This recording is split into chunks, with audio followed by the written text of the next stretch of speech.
The Second Harvest Northern Lakes Food Bank has seen an increase in those using their services due to the pandemic, and they expect that number to increase as cases continue.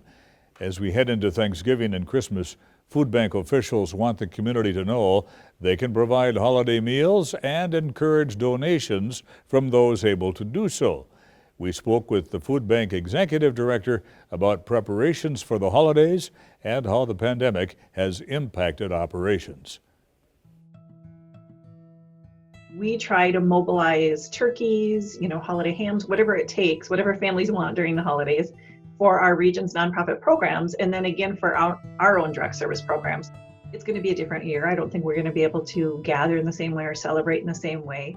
We really want our neighbors, especially this year, to have the same access, the same ability, even if they can't meet with their extended family, to have their small home unit together during the holidays and celebrate with an important meal. So it is really important, I think, again, more this year than ever before. Our food shelf and our mobile food pantry programs are already distributing those types of foods within the communities that we serve. I believe right now we have turkey breast. I know there's plenty of fresh fruits and vegetables. Oftentimes we try to get our hands on those things like the sweet potatoes or the accoutrements that everybody wants. Sometimes we get pies donated. It really just depends. Again, much of the food we're dependent on is donated. So we try to supply whatever we're receiving. But again, when we have the opportunity to purchase, that's when we're going after the turkeys or the hams or, the types of foods that people would want during the holidays. Certainly regionally, we've seen an uptick in use at all of our region's hunger programs. We have seen, I would say probably 7 to 10% more recently. We saw definitely an initial surge back in March, April. It calmed down a little bit during the summer. Again, stimulus funds were available. And then August through now, it's increased. So it's been on the steady increase. I would say, again, probably 7 to 10% more people than last year. And in any 1 month, we can see 16 to 18,000 people in our region needing food assistance.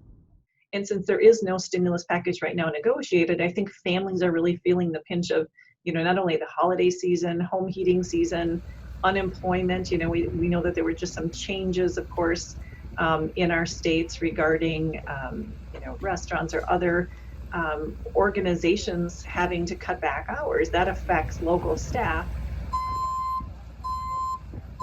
We're definitely frightened about what's ahead. Again, knowing there's no stimulus package negotiated, we know families are going to be struggling. And again, who knows in the next couple of weeks, months, if there's going to be additional closures or again, we're hunkered down a little bit more. We've seen the supply chain really disrupted this year. So, you go to your local retailer right now, you're not seeing a lot of products in excess. And again, we're seeing that surge again of people buying at the consumer level. That leaves less for Second Harvest and our organizations to rescue, so surplus donated food. So we're going out and have to trying to compete with retailers and others to try to get product for people in need in our region. So that's also a little frightening for us, knowing that we're going into the season of less resources too. So it's hard to know what's going to happen. We did kind of like the change in demand. We saw a surge really in support in the early spring. So March, April, May, people were just very generous, even donating their own stimulus checks. So it was really amazing to see that. By about September, we've seen, I guess we would call it fatigue. People are tired of hearing about COVID.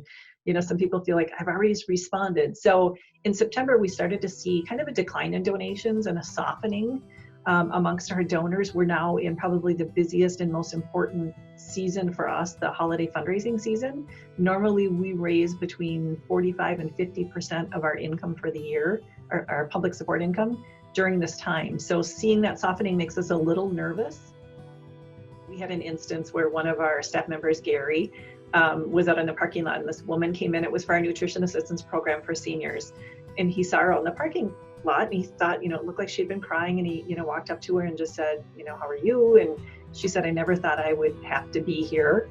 And he said, really? And he thought it was because of the weather. He was confused by that. But anyway, she had apparently been crying and she said, I've been a donor of yours for 20 years and I never thought I'd have to be there. And Gary said to her, you've helped us for 20 years. Now it's our turn to help you. So he said, welcome to our food bank. And she got assistance and she's been coming back ever since. And I think people need to know that that's why our programs are here in this region, is to help people get by, whether it's a short-term crisis, whether it's, long-term issue. That's what we're here for, and that's what this food is here for. And Morris says all of the regional food banks have pivoted to an outdoor distribution model. You can drive right to the food bank without an appointment, register with an ID while in your car, and they will load the food in your trunk or back seat.